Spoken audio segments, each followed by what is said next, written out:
அனைவருக்கும் தஞ்சை சுகுமாரின் வணக்கங்கள்.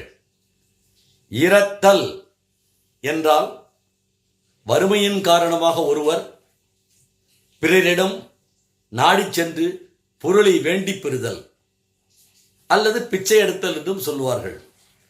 இந்த இரத்தல், அந்த ரா ரம்பத்துக்கு வர ரா. இந்த இரத்தல் என்ற செயலை பற்றி குறளாசானின் உள்ள கருத்தை அறிய வேண்டுமென்றால் இந்த இரத்தல் என்ற செயல் தொடர்பான ஒரு 3 அதிகாரங்களில் உள்ள குறட்பாக்கள் அனைத்தையும் படித்தால்தான் நாம் குறளாசானின் உள்ள கருத்தை அறிய முடியும். அவ்வாறு இல்லையெனில் குறட்பாக்களுக்கிடையே ஏதேனும் முரண்பாடு இருக்கிறதோ என்று எண்ணத் தோன்றும். எடுத்துக்காட்டாக ஒரு குறட்பா: இறந்தும் உயிர் வாழ்தல் வேண்டின் பரந்து கெடுக உலகு இயற்றியான். இறந்தும் உயிர் வாழ்தல் வேண்டின், பிச்சை எடுத்துதான் ஒருவன் உயிர் வாழ வேண்டும் என்ற நிலை இருந்தால் பரந்து கெடுக உலகு இயற்றியான். இந்த உலகை இயற்றிய கடவுள் என்று ஒருவன் இருந்தால் அவனும் பிச்சை எடுத்து அங்கும் இங்கும் அலைந்து திரிந்து கெட்டு போகட்டும் என்று குறளாசான் சாடுகிறார். இந்த குறட்பாவை படிக்கும்போது சிலர் என்ன சொல்வார்கள் என்றால், இந்த உலகை படைத்த கடவுள் உலகை இயக்கக்கூடிய கடவுள் என்று அந்த கோட்பாட்டிலே குறளாசான் அவர்கள் நம்பிக்கை வைத்திருப்பார் போலும் என்று சொல்லுவார்கள். ஆனால் கருத்து அதுவல்ல. அந்த நம்பிக்கை அவருக்கு இருந்தால் என்ன சொல்லியிருப்பார் என்றால், இறந்து உயிர் வாழக்கூடிய நிலை, பிச்சை எடுத்து உயிர் வாழக்கூடிய நிலை இருந்தால் இறைவன் அதனை உடனே அழிக்கட்டும் என்று கூறியிருப்பார். ஏன் அந்த எடுத்துக்காட்டை எடுத்தார் என்றால், பெரும்பாலான மக்கள் இந்த உலகை படைத்தது கடவுள் என்று நினைக்கிறார்கள். இந்த உலகை இயக்குவது கடவுள் என்று நினைக்கிறார்கள். அவர்களது நம்பிக்கையை வைத்தே தனது கருத்தை வலியுறுத்துகிறார். இறந்தும் உயிர் வாழ்தல் வேண்டின் பரந்து கெடுக உலகு இயற்றியான். பிச்சை எடுத்துதான் உயிர் வாழ வேண்டும் என்ற ஒரு நிலை இருந்தால், இந்த உலகை இயக்கக்கூடிய கடவுள் என்று ஒருவன் இருந்தால் அவனும் பிச்சை எடுத்து அலைந்து திரிந்து கெட்டு போகட்டும் என்று கூறுகிறார். இந்த குறட்பாவிலே பிச்சை எடுத்தல் என்ற நிலை ஒருபோதும் இருக்கக்கூடாது என்று வலியுறுத்துகிறார். அடுத்த ஒரு குறட்பா: கரப்பிலா நெஞ்சின் கடனறிவார் முன்னின்று இறப்பும் ஓர் ஏருடைத்து என்று கூறுகிறார். கரப்பிலா நெஞ்சின், எதையும் பிறருக்கு கொடுக்கக்கூடாது, மறைச்சி வைக்கணும்னு நினைக்காம அந்த எண்ணம் உடையவர். கடனறிவார், பிறருக்கு பொருளை கொடுப்பது நமது கடமை என்று நினைப்பார். கரப்பிலா நெஞ்சின் கடனறிவார் முன்னின்று, அவர்கள் முன்னே நின்று இறப்பும் பிச்சை எடுத்தலும் ஓர் ஏருடைத்து, அது ஒரு அழகே என்று கூறுகிறார். கரப்பிலா நெஞ்சின் கடனறிவார் முன்னின்று இறப்பும் ஓர் ஏருடத்தே.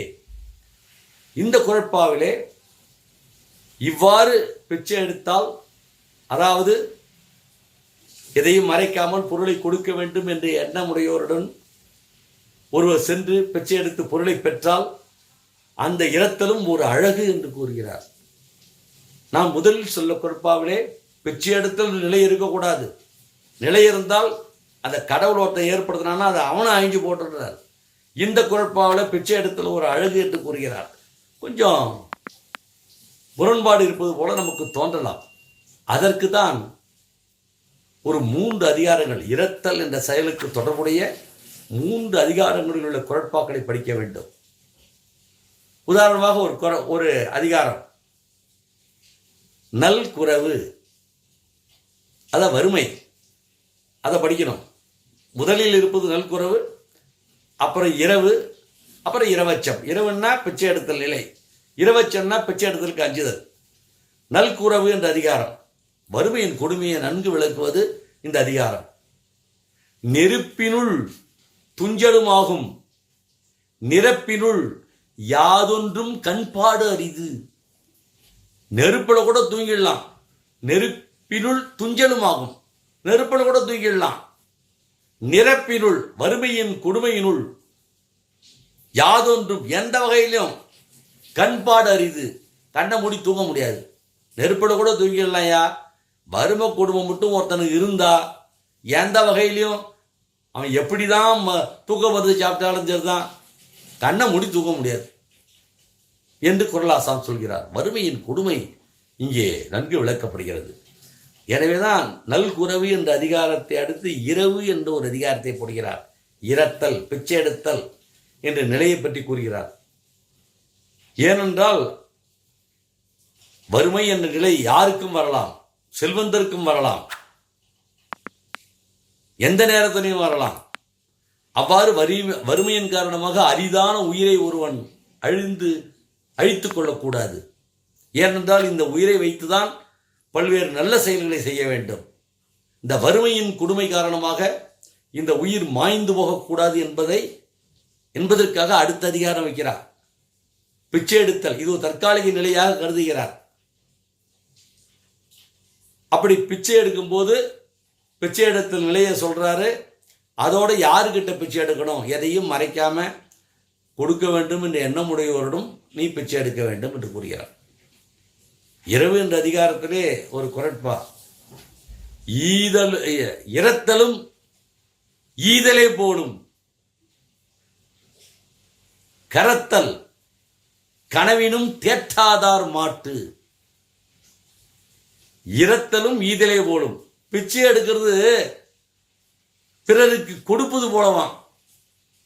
எப்பன்னா கரத்தல், எதையும் பொருளை மறைச்சி வைக்கணும்ன்றத கனவினும், கனவுல கூட தேற்றாதார் மாற்று, கனவுல கூட அதை கருதாதவர் கிட்ட பிச்சை எடுத்தா அது கொடுப்பது போல. ஏனென்றால் பிச்சை ஒருவன் எடுக்கிறான் என்றால் பொருளை வேண்டி பெறுகிறான். பொருள் கொடுப்போர் பொருளை கொடுக்கிறார். கொடுத்தவுடன் பொருள் கொடுப்போருக்கு என்ன கிடைக்கிறது என்றால் புகழ் கிடைக்கிறது. வள்ளல் என்ற புகழ் கிடைக்கிறது. அந்த புகழ் கிடைப்பதற்கு காரணம் இந்த பிச்சை எடுக்கிறவன். எனவேதான் இரத்தலும் ஈதலே போலும், கரத்தல் கனவினும் தேற்றாதார் மாட்டு. பிச்சை எடுப்பதும் கொடுப்பது போன்றதே. எப்பொழுது என்றால் எதையும் மறைக்கக்கூடாது என்பதை எப்பொழுதும் நினைத்துக் கொண்டிருக்க வேண்டும். அல்லது மறைக்க வேண்டும் என்ற எண்ணம் கனவுல கூட இருக்கக்கூடாது. அவர்கிட்ட போய் பிச்சை எடுத்தா பிச்சை எடுப்பதோடு மட்டுமல்ல, கொடுப்பது போன்றதுதான், புகழை கொடுப்பது என்று இரவு என்ற அதிகாரத்தில் இந்த பிச்சை எடுத்த நிலைய, அதாவது இரத்தலை ஈதலே போடும் என்று சொல்கிறார். ஏன் சொல்றாருன்னா வறுமையின் கொடுமை. அதாவது பிச்சை எடுத்தல் ஒரு தற்காலிக நிலை. இப்படி பிச்சை எடுத்தா நல்லதுன்னு சொல்றார். உடனே நாம் நினைக்க தோன்றும், குறளாசான் அவர்கள் வறுமையின் காரணமாக பிச்சை எடுக்கலாம், எதையும் மறைக்காம கொடுப்பவர்கிட்ட போய் பிச்சை எடுத்தா அது அழகுன்னு வேற சொல்லியிருக்காரு. கொடுப்பதே பிச்சை எடுப்பதே கொடுப்பது போல சொல்றாருன்னு நினச்சி அவன் பிச்சை எடுத்துடக்கூடாது. அதுக்காக தான் அடுத்த அதிகாரம் வைக்கிறாரு. இரவச்சம் என்ற ஒரு அதிகாரம். பிச்சை எடுத்தலுக்கு அஞ்சுதல். கடுமையா சாடுறாரு பிச்சை எடுத்தல. ஒரு குறட்பாவை பாருங்களேன். ஆவிற்கு நீரென்று இறப்பினும் நாவிற்கு இரவின் இழி வந்தது இல் என்று கூறுகிறார். ஆவிற்கு நீரென்று இறப்பினும், இறப்பினா பிச்சை கேட்டாலும், யாருக்காக பிச்சை கேட்கிறாங்க? ஒரு பசு சாவ கிடக்குது, தாங்கிட்ட நீர் இல்லை, பக்கத்தில் போய் ஐயா நீர் கொடுங்க கொஞ்சம், இந்த பசு சாக கிடக்குது, அது தண்ணி கொடுக்கணும். ஆவிற்கு நீர் வேண்டும் என்று இறப்பினும், அவ்வாறு கேட்டா கூட அது நாவிற்கு இரவின் இடி வந்ததில், அதாவது நாக்கால தானே கேட்கிறான் இந்த பசுக்கு நீர் வேணும்ட்டு. அதால அந்த இரத்தல் என்ற இழி செயல் இது போலன்னா நாக்குக்கு இதை விட வேற இழி செயல் இல்லை. அது போன்றுதான் ஆவிற்கு நீர் என்று இறப்பினும் நாவிற்கு இழி வந்ததில் என்று கூறுகிறார். இந்த குறட்பாவிலே ஒருபோதும் பிச்சை எடுக்கக்கூடாது என்ற நிலையை உணர்த்துவதற்காக கூறுகிறார். அந்த இரவச்சம் என்ற அதிகாரத்தில் கிட்டத்தட்ட எல்லா குறட்பாக்களும் பிச்சை எடுத்தல் கூடாது, பிச்சை எடுத்தலுக்கு அஞ்சுதல் என்றே சொல்லப்பட்டிருக்கிறது. அவ்வாறு சொல்லிக் கொண்டு வரும்பொழுது குறளாசான் உள்ளம் சற்று மாறுகிறது. ஒரேடியாக நாம் பிச்சை எடுக்கக்கூடாது பிச்சை எடுக்கக்கூடாதுன்னு சொல்லிகிட்டே இருந்தா ஏதோ வறுமையின் காரணமாக தற்காலிகமாக ஒருவன் பிச்சை எடுக்கக்கூடிய நிலை, பொருளை வேண்டி பெறக்கூடிய நிலை ஏற்பட்டு விட்டால் அவன் அந்த நிலையும் மறுத்து தன்னை மாய்த்துக் கொள்ளக்கூடாது என்பதற்காக இரவச்சம் என்ற அதிகாரத்திலே வேறொரு குறட்பாவை போடுகிறார். வித்தியாசமான ஒரு குறட்பாங்க. இறப்பன் இறப்பாரை எல்லாம் இறப்பின் கரப்பார் இரவன் மின் என்று. இறப்பன் இறப்பாரை எல்லாம், இறப்பன் என்றால் நான் வேண்டி கேட்டுக்கொள்கிறேன். அவரே பிச்சை எடுப்பது போல கேட்கிறார். நான் வேண்டி கேட்டுக்கிறேன். யாரன்னா இறப்பாரை எல்லாம், பொருளை வேண்டி பெறுபவர்களை எல்லாம், பிச்சை எடுப்பவர்களை எல்லாம் நான் கெஞ்சி வேண்டி கேட்டுக்கொள்கிறேன். இறப்பன் இறப்பாரை எல்லாம் என்ன கேட்டுக்கொள்கிறேன் என்றால், இறப்பின் ஒரு பிச்சை எடுக்கக்கூடிய நிலை வந்தால் கரப்பார் இரவன் மின் என்று, எதையும் மறைச்சி வைக்கிறவங்க கிட்ட நீங்க பிச்சை எடுக்காதீர்கள் என்று, பிச்சை எடுக்காதீர்கள் என்று பிச்சை எடுப்போரையெல்லாம் நான் வேண்டி விரும்பி கேட்டுக்கொள்கிறேன் என்று பிச்சை எடுப்பது போல அவர் கேட்கிறார். இறப்பன் இறப்பாரை எல்லாம், இறப்பின் கரப்பார் இரவன் மின் என்று. இரவன் மின் என்றால் பிச்சை எடுக்காதீங்க, கரப்பார் எதையும் மறைக்கிறவங்க கிட்ட பிச்சை எடுக்காதீங்க.